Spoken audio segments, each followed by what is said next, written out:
IELTS Speaking by Mark Allen, 2007. Part 2 and Part 3.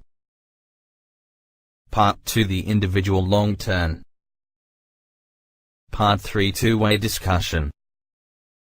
Topic 21 to 30. Topic 21. An important letter. Cue card. Describe an important letter that you received. You should say who wrote it, when you received it, what the letter was about, and explain why it was important. A very important letter that I received actually came from my doctor, believe it or not. I know that sounds a little strange coming from a young person like me. You see, at the time I was in school and was working very hard and neglecting to take care of myself. I was so worried and stressed over my studies that, well, number one, I wasn't eating very well. Then, on top of that, I was spending so much time in the library that I wasn't going outside and getting any exercise. I noticed that I was starting to get sick easily and kind of run down. It was really getting bad. Even my friends noticed my lack of strength and energy, and one of them was so concerned about me that he wrote and mentioned this to my parents, and my mum asked one of her friends, who is a doctor, to give me some advice. Well, this doctor, who I didn't even know, wrote me a long letter and told me flat out that I really needed to have more balance in my life and make sure that I was getting all of the things that I already said I was missing. So, out to the badminton court I went, whether I felt like it or not, eating a good healthy breakfast in the morning, slowing down and taking some time with my friends, and then, before I knew it, I felt so much better. If this doctor hadn't taken the time to write me, I just don't know what would have happened to me. I think my life would be different, and I might not even be sitting here talking with you. Part 3. Letters. 1. What are the different kinds of letters that the post office delivers? Well, there are bills and things that you have to pay. Then there is a lot of junk mail and advertisements. The nice thing is when you get a personal letter from one of your friends. I suppose there would be some credit card applications and maybe a bank statement. Birthday cards and Christmas cards come through the mail too. 2. What can people do if they receive unwanted advertising in the mail? The best thing that they could do is simply drop it in the wastebasket. I suppose if they wanted to, they could save them and tie them together and take them to the recycling centre to make a little money. They could just put them in a corner and let them stack up and see if their friends are interested in them. If they have a pet, they could use advertisements to line the inside of a birdcage or litter box so it could do its business there. 3. Why do people write letters to newspapers? I think it is because people read newspapers and maybe something that they read affects them and they have something to say about it. Of course, not everyone does this because some people are quieter in nature and would feel like writing and having it printed would be embarrassing. I really think that it depends on the nature of the person and what affects them. I don't know if I would do something like that unless an article really got to me. 4. Do you think it is better to apply for a job by letter or by email? Why? Why not? Well, it really depends on the company, but a lot of companies do their business by email, and so they might prefer that. If the company wanted a hard copy letter, well, of course I would oblige them. I think because I am applying for the job, I would do whatever is convenient for the company. 5. What do you think is the most difficult kind of letter to write? I find it very difficult to write a letter rejecting someone. It's hard to tell them you don't want to date or whatever them and not hurt their feelings any more than you have to. You have to word things carefully and make sure they get the point, but be subtle. Emails. 6. What are the advantages and disadvantages of emails compared to handwritten letters? Well, of course, an obvious advantage is speed, getting it there quickly. Another advantage would be you don't need a paper, which would save on the environment, along with not needing a pen, which again saves the environment. As to the disadvantages, well, a handwritten letter has a more personal touch. It shows that you took your time to sit down and gather all of the writing materials, and also took time to go to the post office or put it in the mailbox to get it to the person on the other end. 7. Do you prefer to write letters or emails? Why? I really only write emails now. I haven't written a letter in so long, it is kind of hard to remember when. As long as I have a computer and the net is there, I will always prefer writing emails. Things are just moving too quickly for me to take the time and energy to write a letter. In a way, I would have to change my whole way of thinking to write a letter. It might be fun to try it and see what it is like. 8. Do senior citizens in China write emails? Why? Why not? Well, unless they are very unusual senior citizens, they don't write emails.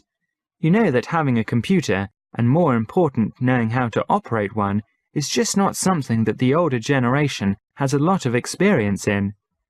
In our culture, and maybe even in the West, I don't know, senior citizens like to get around in their own neighborhoods and mix and mingle with their friends there. So the need to write emails and use a computer is not really there. I suppose that if an older person has a business, then they might write some emails, but more than likely they would have a secretary do it for them. 9. What effects, if any, do you think the use of emails might have on traditional Chinese culture? Well, as I was saying, emails have had a big effect on Chinese culture already. We younger people want to reach out to not just the ones that are in our neighborhood or even in our city, but to those that are all over the world. You know, for a long time China was closed to the West and Western culture. Now that it has opened its doors, there have been many changes, and writing emails is one of them. Emailing is more than just writing. It really is a way of life, and this way of life wasn't available here in China before. 10. Do you think handwriting will still be an important skill in the future? Well, in China right now, the written characters are important for many things, such as billboards and small business signs. But now that computers are being made with Chinese character inputs, the actual writing out of them is no longer necessary. I think there will come a time in the future when writing the characters by hand will be a lost art. Sad to say, as writing characters by hand is an art form here in China. Computerization is moving in and taking over, so, for the sake of speed, we will see the slower methods of communicating, such as handwritten characters, become a lost art and a casualty of modern times. Topic 22. Books. Cue card. Describe a book that you enjoyed reading. You should say what the title is, what it is about, why you read it, and explain what effect the book had on you. I am fond of reading selected works of Jack London. It is a collection of the writer's works, including 3 novels and 40 short stories. It is mostly about different characters in the Klondike region of Alaska during the gold rush, but also tells about people's struggles in different situations. I was given the book as a present, and I was immediately fascinated by the raw, beautiful, but very real world the writer experienced and wrote about. One story in particular, The Sea Wolf, is about a man who was born into a comfortable life and is suddenly thrust into a dangerous, harsh, and pitiless environment aboard a seal hunting ship under a cruel, despotic, yet charismatic and intriguing captain. He is faced with a moral dilemma, whether he should fight to survive without regard for others, or hold on to values he grew up with in easy circumstances such as altruism and self-sacrifice. In the end, he finds strength to stand against the merciless captain. When I first read the book, I was most impressed with the exciting action and imagery in the stories. But as I grew older and read them again, the most striking features to me were instead the deeper qualities of character hard to find and to define. It caused me to look further into people, both in books and in real life, for the qualities that made them truly interesting and enduring. Part 3. Reading in China. 1. Do Chinese people like to read? Like most countries, it depends on individual preference. But I would say it is not so popular an activity as in countries where the pace of life is slower. Most readers in China are students who have to read technical subjects, but reading is becoming more common, especially among the young. I imagine that as books find a wider audience, reading will become more common. 2. Do young and old people like to read the same books? No, the interests of young and old vary greatly. Young people mostly like fantasy and fiction best. Older people often prefer serious or historical works. 3. What kinds of books are most popular in China? I think martial arts stories are favorites. Some Chinese classics are famous and widely read as well. Of course, knowing what is the favorite of many people is difficult. 4. Compare reading habits today to those of the past. Today, education is widely available, so many people can read. Also, these days, printing is faster than it once was, so many books of different kinds can be printed. In the past, fewer people could read, and there were fewer books, so people enjoyed and appreciated reading more. Modern inventions have also made more time for reading. 5. How do you think reading habits will change in the future? I'm not sure. Maybe reading will become more widespread. Maybe it will become less common as new technology, such as virtual reality, becomes more readily available. Of course, people who like to read simply because they can get along with their thoughts will continue to read. Children and reading. 6. Do you think it's a good idea to teach children to read when they are very young? Yes, they can learn more. Also, they may be able to enjoy a new pastime. Many children, instead of playing games which develop social skills or doing things which promote good values, such as reading good books, play computer games and watch TV, which often causes antisocial behavior. 7. What do children like to read? Children especially enjoy reading stories. They also like reading books about nature. If a book has pictures, children will really enjoy it.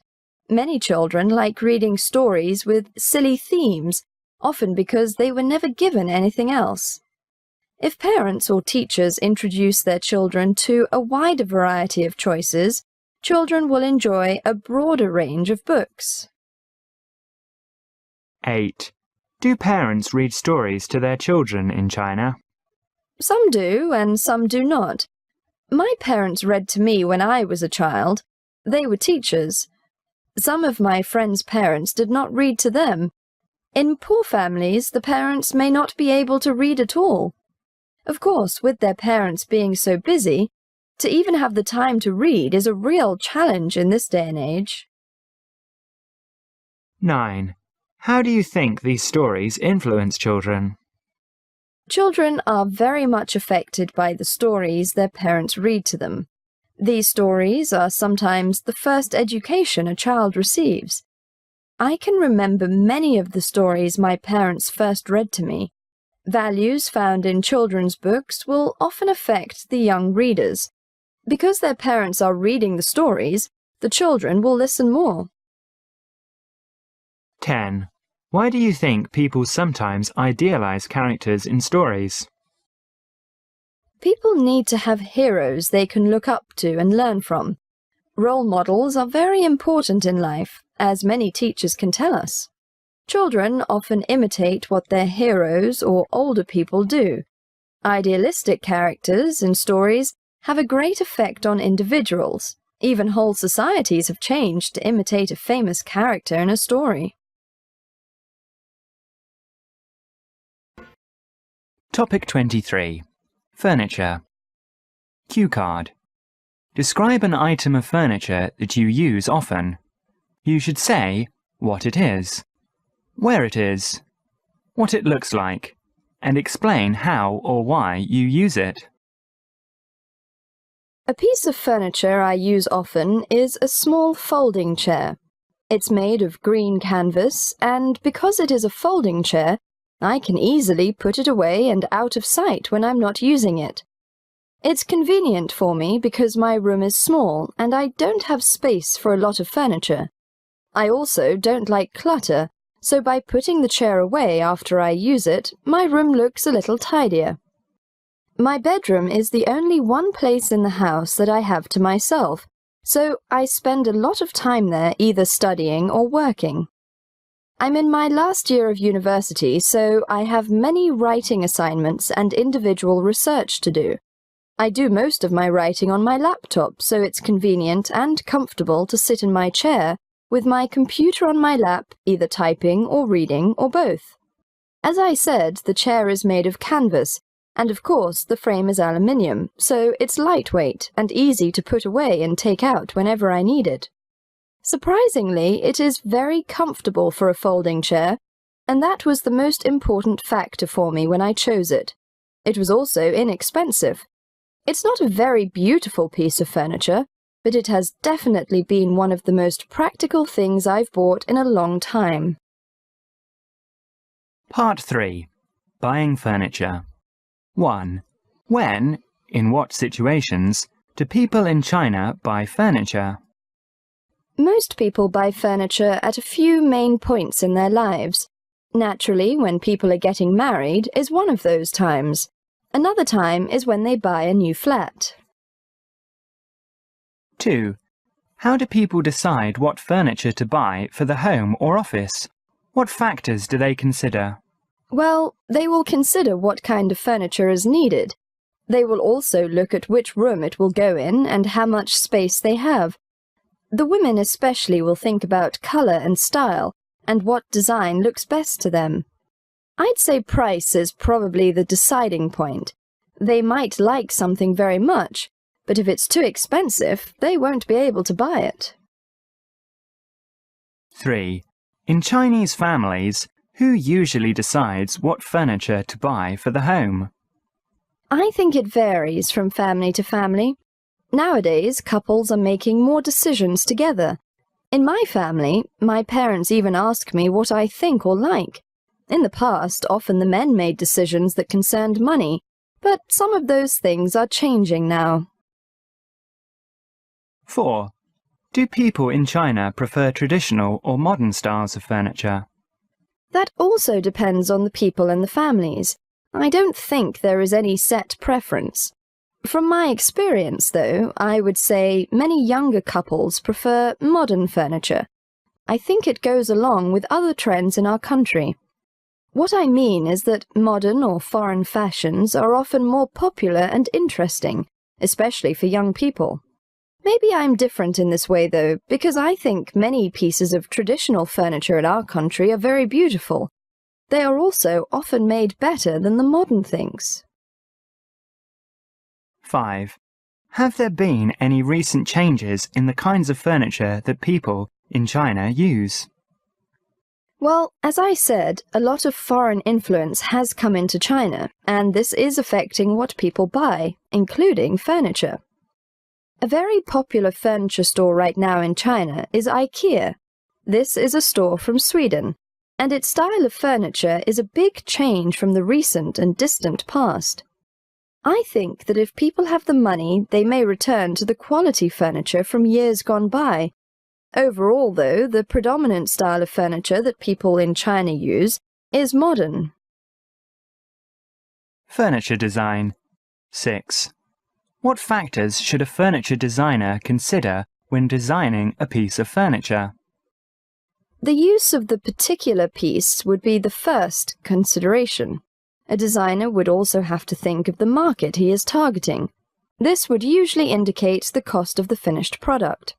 This in turn will influence what materials he can use within that price range. 7. What are the qualities of a good furniture designer?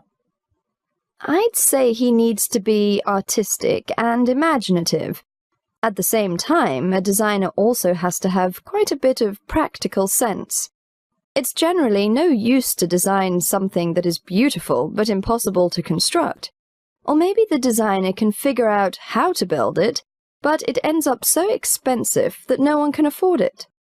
In any design field, there are people who design something more for art's sake.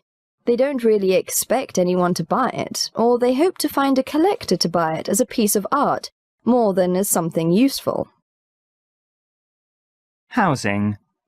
8. What kinds of housing are there in China? There are many kinds of housing, just as in other countries. There are flats and houses and also villas, but of course most people can't afford anything other than flats. That is at least the case in the cities. In the rural areas, there are many people who live in houses, but these are usually very simple houses, and these people are usually farmers. 9. How do people decide on the kind of housing they choose to live in? In reality, I don't think most people have a lot of choices, unless they are very rich, and these people are few in number compared to the general population. Most decide on flats because that is all they can afford. Usually, people will try to choose something as close to their workplace as possible. Unfortunately, even in that, there is not much choice, and many people still have to spend a lot of time traveling to and from work. 10. For most Chinese people, what is an ideal house? I think if most Chinese people could choose any house they wanted, they would choose a private individual house rather than a flat. They'd also want something with a garden where they could have flowers and trees and even grow some vegetables. They would also want something big enough that they could have members of their family live with them, or at least a place they could stay if they came for a visit. 11. How has housing changed in China? Nowadays, people live in flats, and often these are in tall buildings if in big cities. In the past, most lived in houses, even if they were small. Some cities had courtyard houses where many family members lived together, and there was a garden in the middle where they could enjoy the outdoors together. You've probably heard of these. They are interesting to foreigners. 12. How will housing change in the future? I can imagine there will be more flats in the big cities that will be in taller buildings and with more modern facilities and equipment built into them. I hope, though, that some designers will do something to see that there are more park areas in between the buildings. I think city planners are making a big mistake by cramming in so much concrete. More green areas would be an important change to make in the future. Topic 24. Advertisements. Cue card. Describe an unforgettable advertisement that you saw or heard. You should say where you saw or heard it, what kind of advertisement it was, what the contents of the advertisement were, and explain why this advertisement is so unforgettable. While waiting for my boyfriend to pick me up from work, I was watching advertisements on the TV in the lobby. That night, I saw an advertisement that has forever stuck in my mind. It was a commercial for Nike shoes with Michael Jordan. In it, he said, "I've missed more than 9,000 shots in my career. I've lost almost 300 games. 26 times I've been trusted to take the game-winning shot, but missed. I've failed over and over and over again in my life. And that is why I succeed." I couldn't get that commercial out of my mind, not because I thought buying Nike shoes would make me as successful as Michael Jordan, but because of his unflinching determination and perseverance. Life is full of challenges and difficulties that test our level of commitment. I believe having determination divides the winners from the losers. Successful people are not ones who have never failed, but those who kept trying. As simple as this may sound, it is the one ingredient that separates the winners from the losers. The one skill that winners acquire is an understanding that growth is only possible if you have the courage to change what you have been doing, if it is not achieving the result you desire.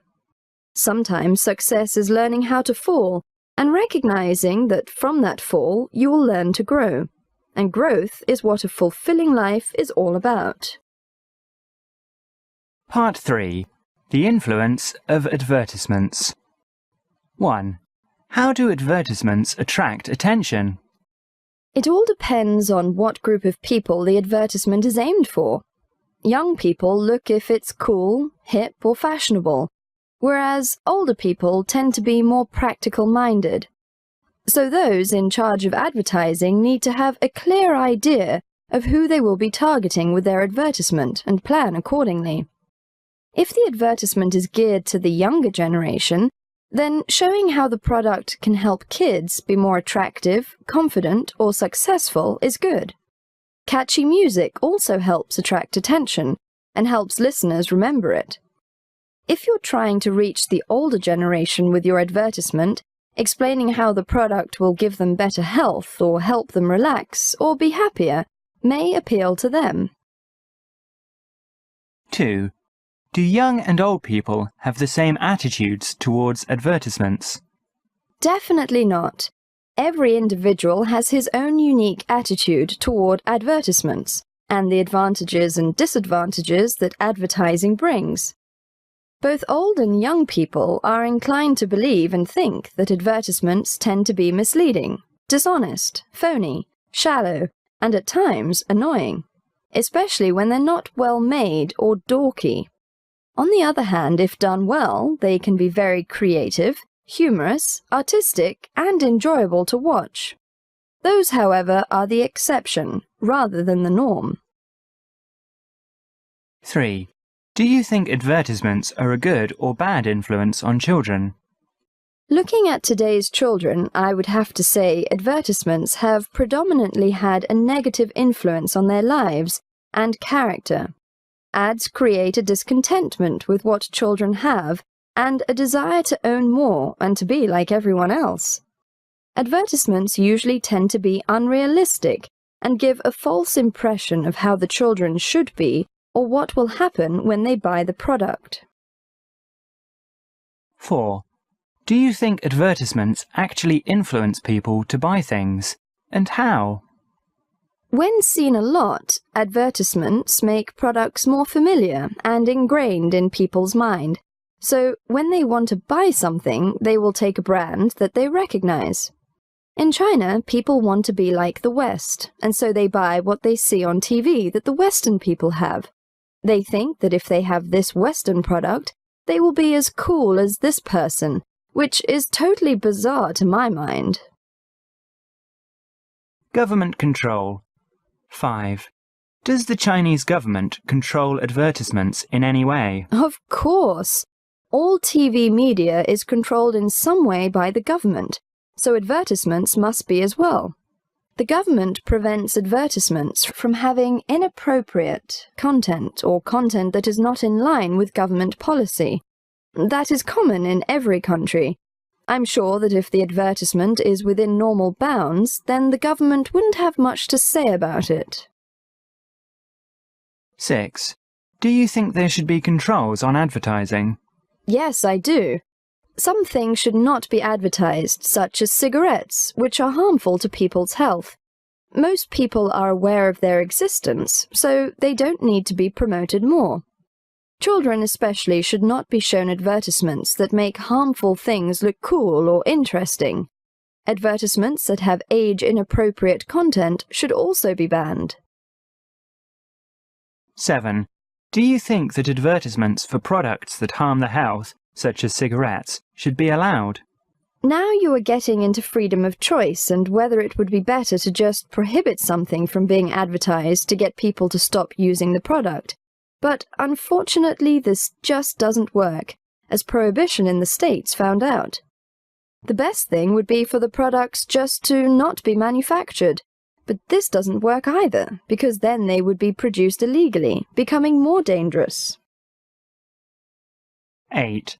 Can you think of any example of false advertising? The biggest example that comes to my mind is McDonald's advertisements. Every time I go to McDonald's, I see pictures of happy, thin people with big smiles and perfect teeth holding hamburgers and cartons of French fries that are at least 3 times bigger than the real products. This advertisement clearly ignores 3 glaring facts. For one, if you eat at McDonald's a lot, you will not look like the people in the advertisement. 2. The hamburger and French fries are nowhere near the size pictured. 3. If you stand smiling holding a burger, nobody will think you are cool. 9. What kinds of products are most often, most easily, promoted by false advertising? Well, most products are really promoted by false advertising. I hate to sound so cynical, but I have a friend in the advertising business, and a lot of so-called experts advertising their product know absolutely nothing about it. In the field of beauty care products, this happens a lot. The poor women sitting at home with nothing to do except watch TV are so susceptible to this kind of advertising. Topic 25. A childhood present. Cue card. Describe a present you received when you were a child. You should say what the present was, who gave it to you, how the present was used, and explain how you felt when you got this present. The most memorable gift I received was when I was 7 years old. On my birthday, my parents bought me a bike. They painted it pink for me to match the pink tassels that were hanging off the handlebars. I learned to ride my bike in the park near our house, and after I learned how to ride, I would often ride around in the park while my brother and sister were playing. When my younger brother got his own bike, we would ride along the street together. When I first saw the bicycle, I was very excited, and I thought it was very pretty. I was so happy to get it that my father took me out to learn to ride it the same day. After I learned to ride it, I enjoyed it so much that I would ride it whenever I could. I didn't mind having to play by myself if I could ride my bike. I loved the feeling of the wind on my face and through my hair, and seeing the ground speed under my wheels. It was so refreshing when I was hot and sweaty to have the cool breeze blowing all the time. Part 3. Giving gifts in China. 1. Do Chinese people often give gifts? Yes, we do. Not as much as Western cultures, but we receive gifts on our birthday and at Chinese New Year. Sometimes, if we visit someone that we don't see very often, they might get a small gift. Of course, when someone gets married, people will give them gifts.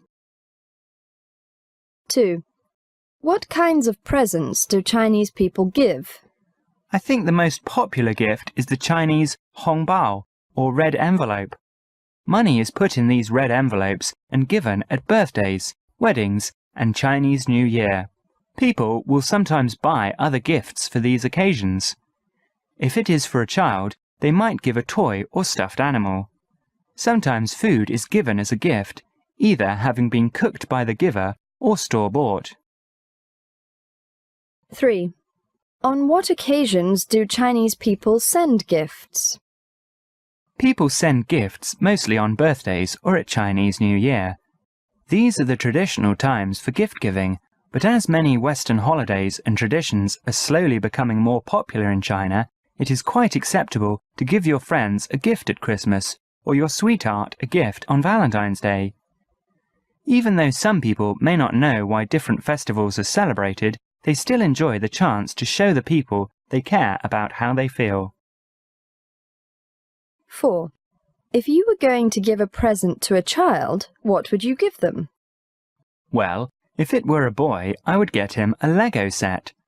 The reason why I would choose a Lego set is that it is very fun and, at the same time, it encourages creativity. If it were a girl, I would give her a glass doll. I would give this to her because most little girls like dolls, and if it were glass, she would take better care of it and treasure it more because it could break easily. 5. Do people give the same kinds of gifts to both boys and girls? I think some people give both boys and girls the same kinds of gifts because they don't know what to give, so they just get them the same thing. Other people may do this if two children are friends or siblings and the person doesn't want them to fight over different toys, and if they have the same thing, they will be happy. Or people may not know that girls and boys like different things, so they don't think about whether the gift they are getting is suitable for that child. Importance of gifts. 6. Are expensive gifts always better than cheap gifts? No, definitely not. A gift doesn't have to be expensive in order to show care for the person receiving it. Often, a very expensive gift can show that they were just buying something but not really thinking about what would mean the most to the receiver. This isn't always the case, but I think that a cheap gift can mean just as much or even more than an expensive gift can. 7. Do you think it is necessary for friends to give presents to each other? No, it's not necessary. It's nice when friends give each other gifts, but there are other things you can do to show your friend your care. If someone is your friend, you shouldn't expect that they will always get you gifts. True friendship is caring about the other, not looking for how much he can give you.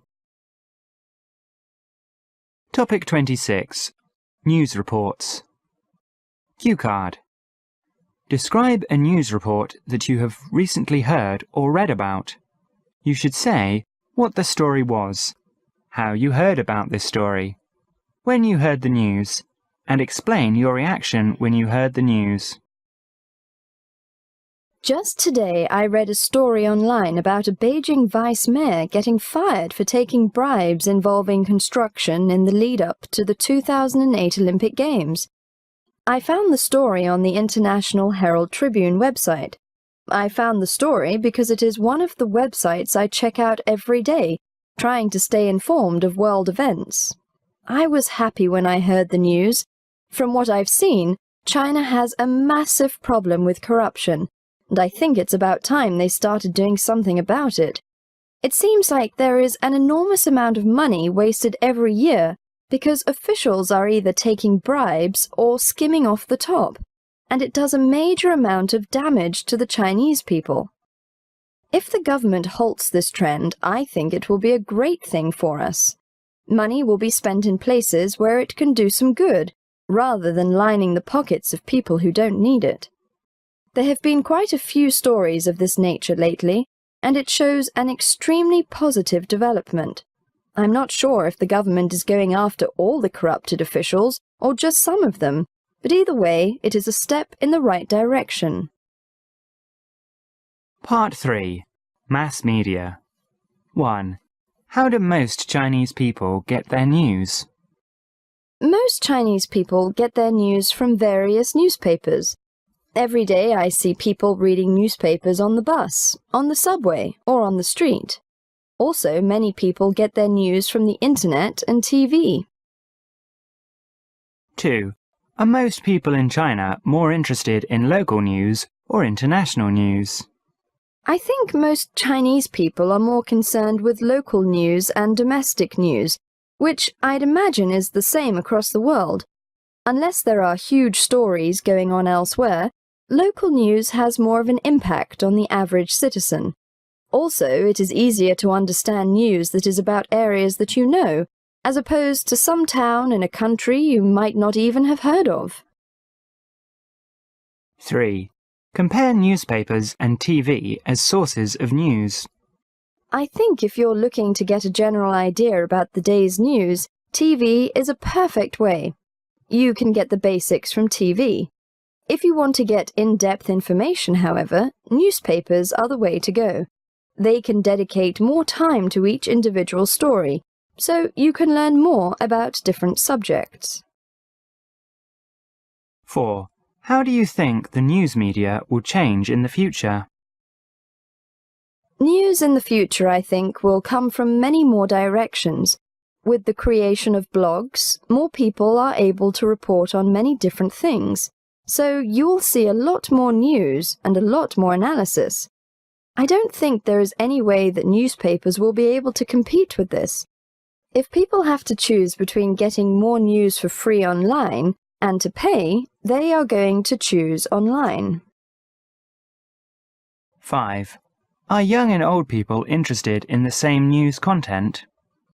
I think this question partially depends on how old young people are. If they are in their 20s, I think for the most part, the news they are interested in is the same. Younger people do seem to be more interested in things like celebrities and pop culture than older people, but I think they stay pretty educated about the more important news. Older people are less concerned with the pop culture news and are more concerned with the news that matters more to the world and their country. Children and reading. 6. Do you think it's a good idea to teach children to read before they start school? Yes, I think it's important to try to teach children how to read at as early an age as possible.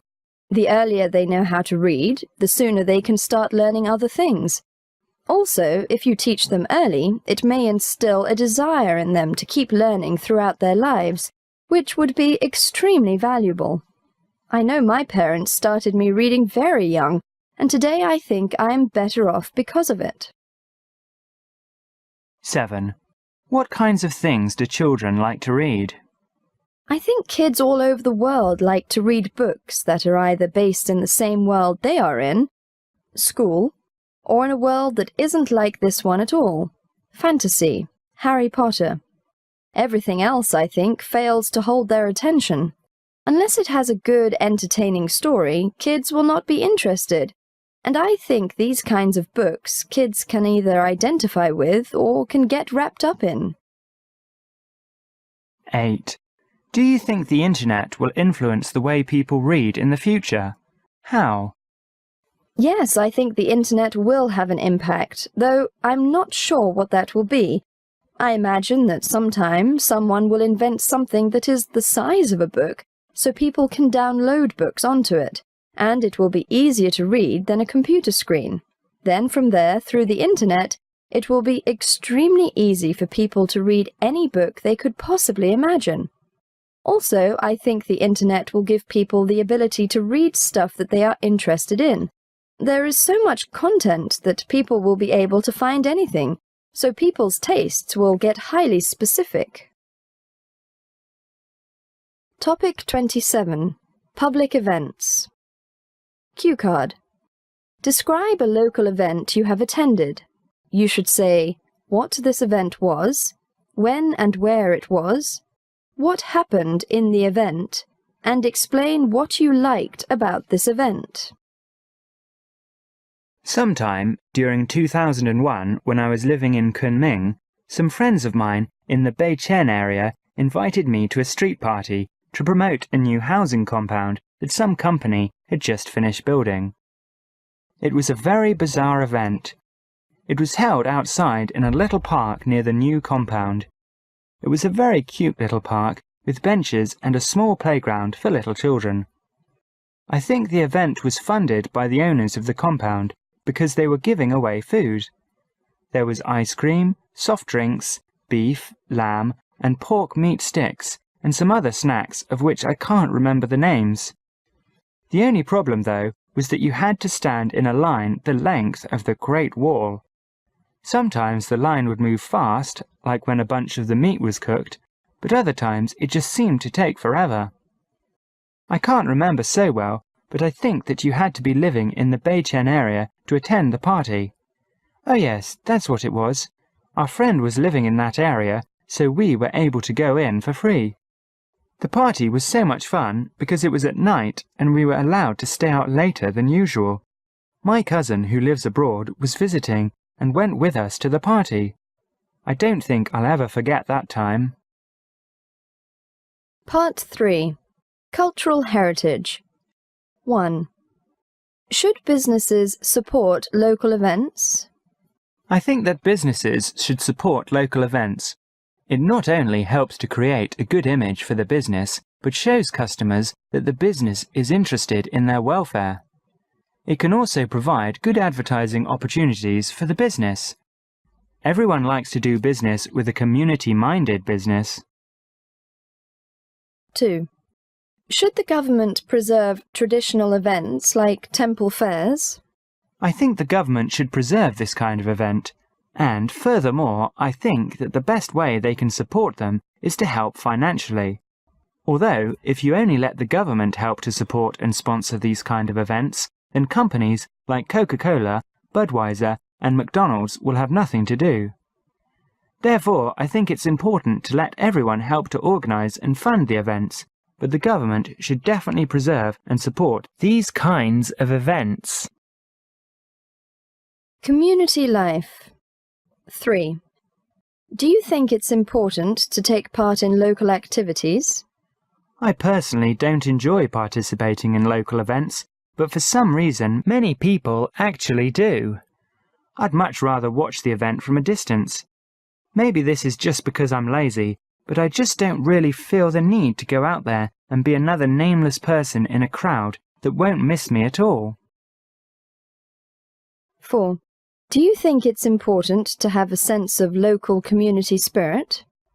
If a community wants to prosper, everyone must make a concerted effort to put as much into their community as possible.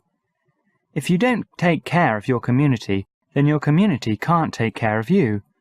What I'm trying to say is that if you're in the habit of helping others in your community, then others will be more inclined to help you. It's also important that you don't litter, because if you do, then the place will look like a mess. Another thing that would help is that if parents and pet owners would clean up after their kids and pets relieve themselves, then there won't be any excrement on the grass, sidewalks and benches. 5.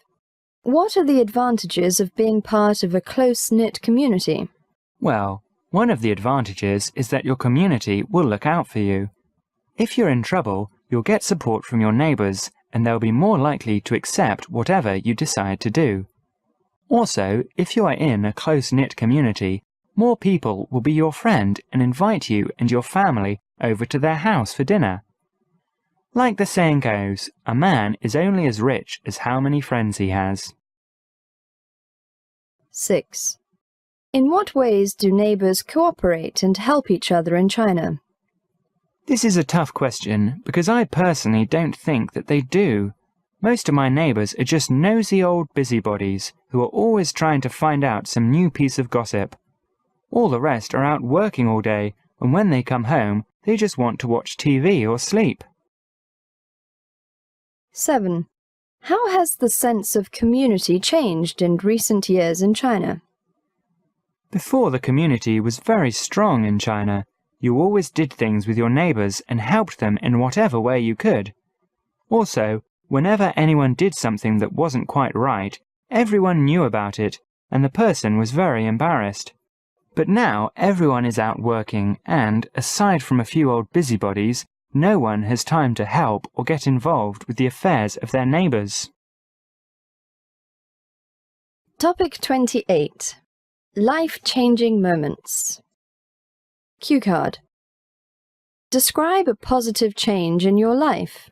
You should say when it happened, where it happened, what the change was, and explain how you have benefited from this change. I think the most positive change that I had in my life, believe it or not, was when I decided to break up with my girlfriend. You see, going out with her started to take up most of my time, and I started neglecting my studies and my other friends. My girlfriend became almost like an obsession to me. I thought about her all the time, and when I wasn't thinking about her, I was out with her. Now don't get me wrong, she was a great girl, my girlfriend. It's just that things got way out of balance in my life. We had been going out for about 3 years. I knew her from my high school. We had gone out for a walk one evening, and I was really scared to say anything to her because I was afraid that I was going to hurt her feelings. Well, after walking for a while, I finally got up the nerve to say something to her, and once it was out in the open, it really wasn't so bad. She was thinking the same thing and said that it would be good just to slow things down for a while and see what would happen. Boy, was I relieved.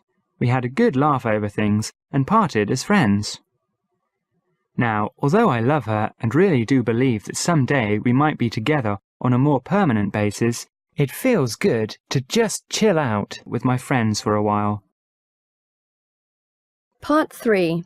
Life changes. 1. What kind of events may be life-changing events? Like I said, breaking up or ending a relationship would be one. Having an accident or hurting yourself when playing sports sure is life-changing. Winning the lottery is another life-changing event. Getting married will change your life too. 2. Do Chinese people change jobs very often? Do you think that's good? Yes, I think that Chinese do change their jobs pretty often, and I think that it is a good thing. Until you really find a job that you feel comfortable with, then I think it is okay to change jobs. Some Chinese and people around the world have to change jobs because they get laid off or their company gets gobbled up by some big corporation and they are forced to leave. 3. How do you think employers could encourage employees not to change jobs? Of course, they could give a lot of money, but I know that this is not always practical. I think that one thing that would really help people stay in a job is that they are shown some appreciation for what they do. I read that a lack of appreciation is one reason that people go from job to job and just can't seem to find a home. I think if employers would just listen to their employees about their need, that would be a big help too. 4. Why do so many people in China move to a different city or even go overseas to study or work? Well, I think that people are just looking for their groove and where they belong. Now that the opportunity is there to travel, people want to take advantage of it and see where their fortunes lie. There is a big world out there, and some people want to find out if it is their cup of tea, as they say. I hate to use so many idioms, and I hope that I am using them right, but some people just have the proverbial grass is greener on the other side of the fence syndrome. They think that once they get there, all their problems will be over. 5. What do you think are the major challenges of working or studying in another country? Well, I guess that one of the biggest ones is that you are going to a different culture and you are not sure how you are going to fit in. In most countries, one of the hardest things to deal with is prejudice. People always seem to have a little suspicion of foreigners in their country. I think that loneliness would be another thing that would be hard for someone working or studying overseas. A person would be away from family and friends, and that would be difficult. Young people and change. 6. Are young people in China today more mature than in the past? I don't think so. If anything, they are more immature than in the past. In the past, life was harder here in China, and young people had to grow up fast and had to take on responsibility. Now, with the country getting richer and only one child per household, they are actually pretty spoiled, and their parents do a lot of things for them. 7. What can young people learn from older people? They can learn a lot if they want to. They can learn from the vast amount of experience that older people have. They can learn what old people did under circumstances similar to what young people go through. They can learn how to raise a family and how to have a lasting relationship. Also, they can learn how to deal with difficult situations. 8. Do you think young people can adapt to changes easier than old people? Not necessarily. I have seen some young people that didn't know how to deal with changes at all, and then I have seen some older people who take changes without breaking a sweat. Of course, I do know, like the old saying goes about teaching an old dog new tricks, that it is sometimes harder for an older person to change, but they can do it. I think that a lot of young people here in China have a hard time with changes because they have seen such few changes and like the way things are now. Recent changes in China. 9. Do you think China has gone through a lot of changes in recent years? I think China has gone through some incredible changes in recent years. China is growing so quickly and at an alarming rate. Even the government is trying to slow it down so that it doesn't overheat. Economically, socially, China is really changing. Since the implementation of the open door policy, one can hardly recognize China. As the joke goes, that the crane is the national bird of China. 10. What are the most positive changes? Well, of course, the economy is one of the most positive changes. Because of this change, China has a lot more money, so the Chinese people have a lot more money too. Joining the WTO has brought about some positive changes. People being able to go abroad easier is also a very nice change. Also, more foreigners here in China has been a good change for all. 11.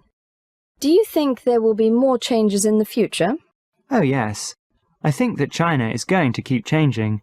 As China takes more of a role on the world stage, this is going to have a big effect on the country. Foreign influence will continue to come into the country and cause changes, like more mixed marriages and a mixture of cultures. But at the drop of a hat, we could also go back to a more closed society, and that would be a big change, but one that is possible. Topic 29. English Class Activities. Cue card. Describe an unforgettable class activity that you have taken part in as part of your English study. You should say what this activity was, when and where you did this activity, how you did it, and explain how you benefited from this activity. The best foreign language learning activity I ever had took place in my sophomore year of college, in my English class with Mr. Wang. Every morning we would take about 20 minutes of class, and everyone had to stand up and say what they did over the weekend. The mini speeches didn't have to be long or that involved. Rather, it was just an opportunity to get everyone up and speaking English. What made the activity fun, though, was not really the assignment. Instead, it was the class that made it interesting. The first couple Mondays, the speeches weren't anything special. Most were pretty boring, and the class had more of a "let's just get this done" attitude, instead of an "I like this activity" attitude. The third Monday, however, this all changed. One of the students stood up and told an extremely creative story, using a lot of interesting phrases and some truly funny vocabulary. After this, the class all sort of accepted this as the new norm, and every week it became a contest to see who could tell the funniest, most creative story. As a result, going to class on Monday became something to really look forward to. In addition, the activity also really helped out our language ability. No longer were we just taking words and phrases out of the book, we were looking for other places, trying to be the most creative. Not only was it really fun, it also encouraged working harder. Part 3. Learning English. 1. Why do people learn English in China? I believe people learn English in order to adapt to the shrinking of the world. In this day and age, contact and business from country to country is extremely easy, and as a result, language has become a barrier that you must overcome if you want to participate. Therefore, learning English for most people is a great way to be able to do business or make friends with foreigners. I think it's really positive. 2. Some people say that if you're going to work in a Chinese company in China, then learning English is a waste of time. Do you agree? I do not agree at all with this statement for several reasons. First, how do you know you are always going to be working for a Chinese company? If you can speak English well, you might be able to get a better job in an international company. Secondly, why does language learning only have to be about business? If you can speak English, you have expanded the number of friends you can possibly make. I have made friends with Chinese people only because they spoke English. I think the above statement is just an excuse given by people who don't want to try to learn new things. 3. What do you think is the best age for children to begin learning English? I believe that children should start learning foreign languages as early as possible. If they can, they should try and learn other languages as they are learning their native language. It has been proven that kids can pick up languages easier than adults. They are less set in their ways and more open to new things. I have a cousin who has a Mexican mother, an American father, and is living in Cairo, Egypt. He is only 1 year old now, but is already picking up Spanish, English, and Arabic.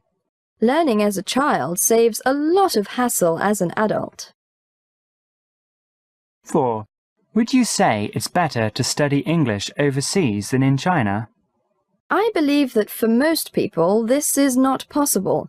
Either it's too expensive or they can't find the time or way to live in a foreign country, so it's out of the question.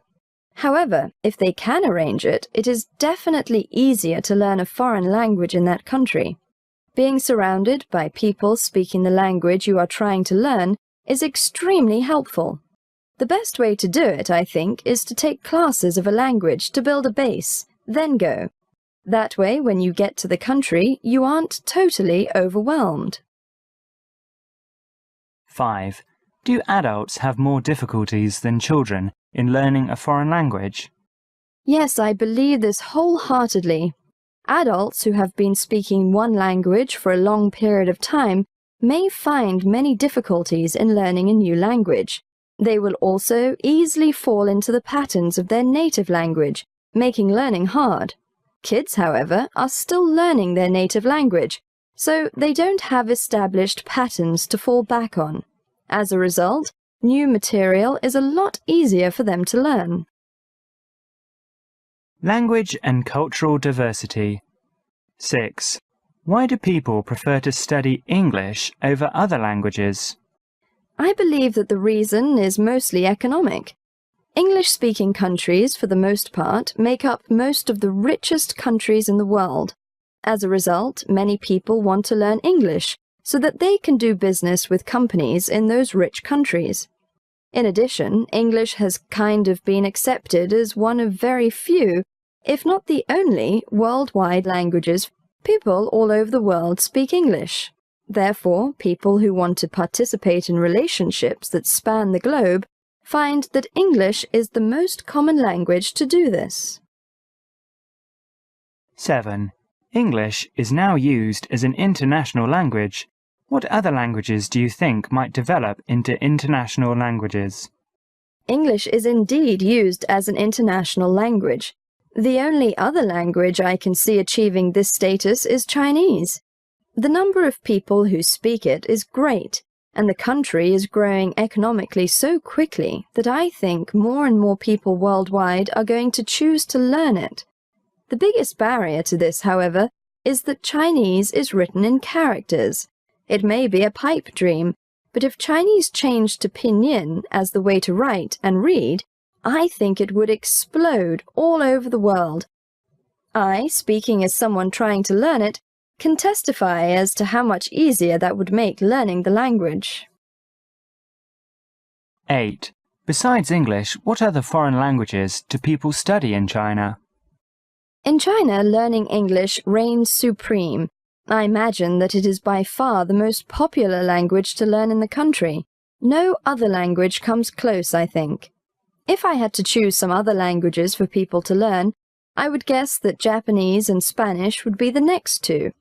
Japanese is important because of the size of the Japanese economy.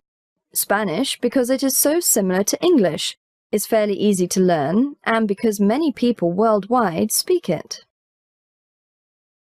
9. Compare the future popularity of Chinese and English as foreign languages to study. English became as popular as it is now because of the extreme wealth and worldwide influence of English-speaking countries, especially the US. People realized that one of the best ways to make money was to do business with Americans, and in order to do this, they had to learn English. I think that China is approaching this position now.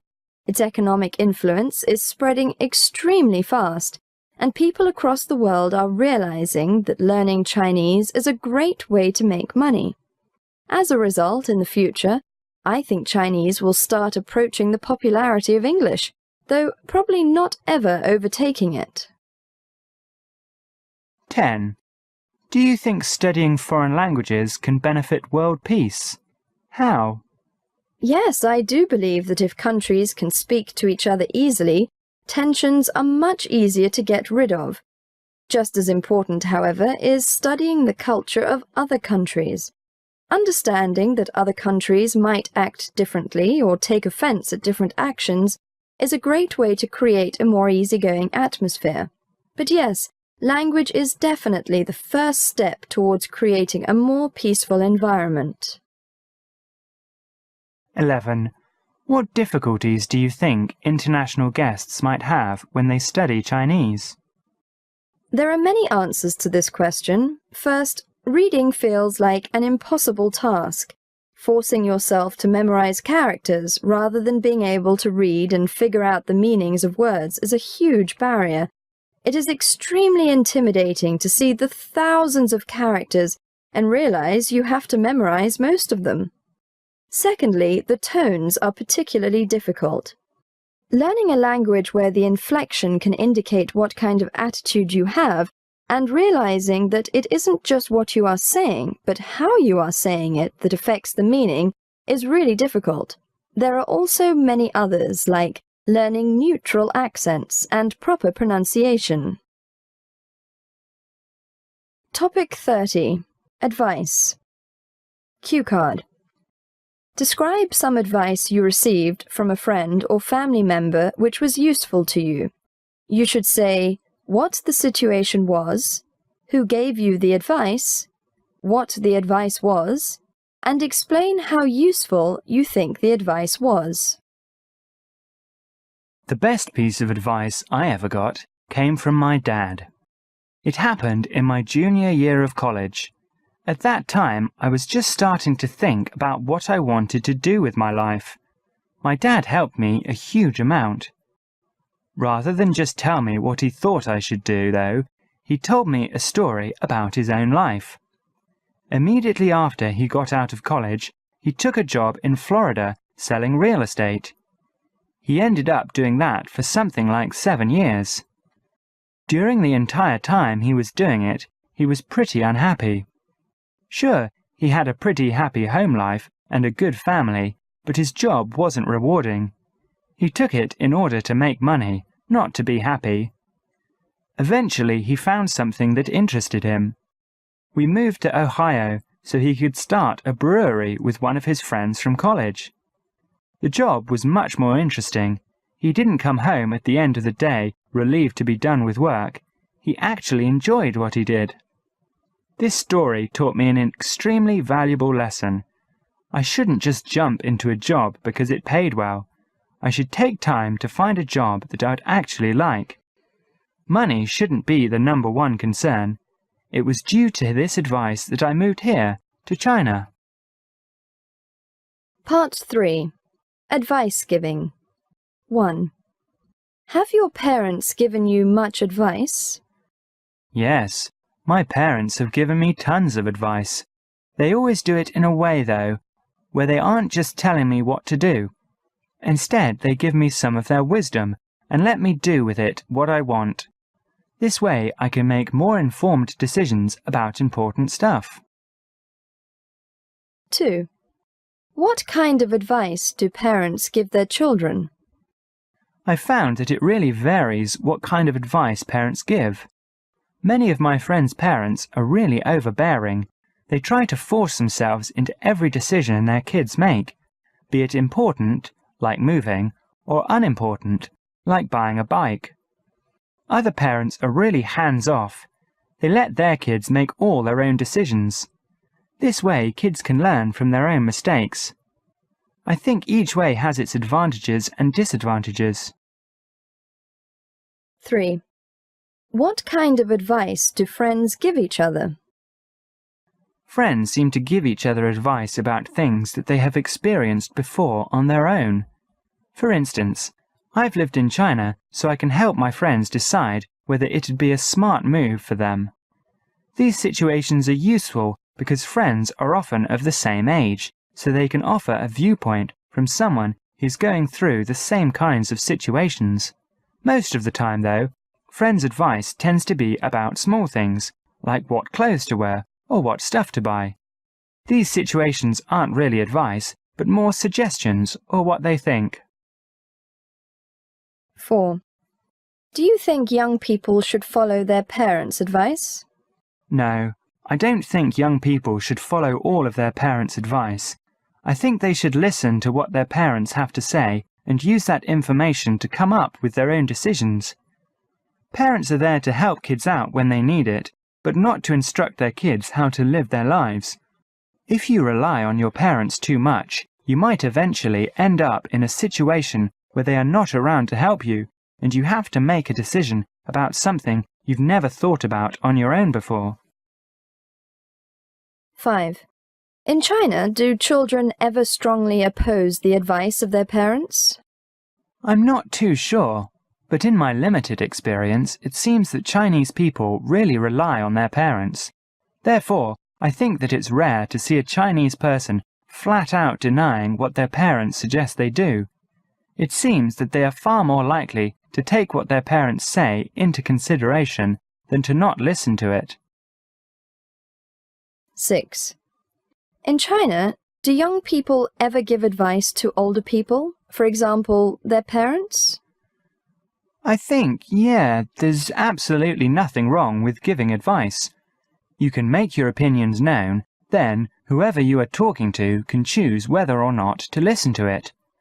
Giving advice does nothing more than try to give the person who is making a decision a little bit more information than they had before.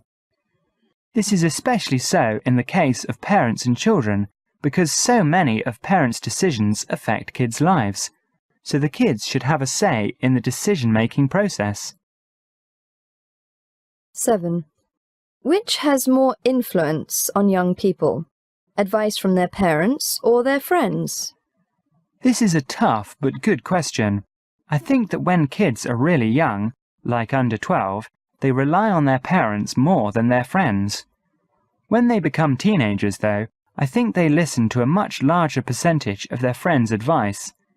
Kids at this age are really concerned with being cool and being accepted, and their parents aren't that big of a help to them.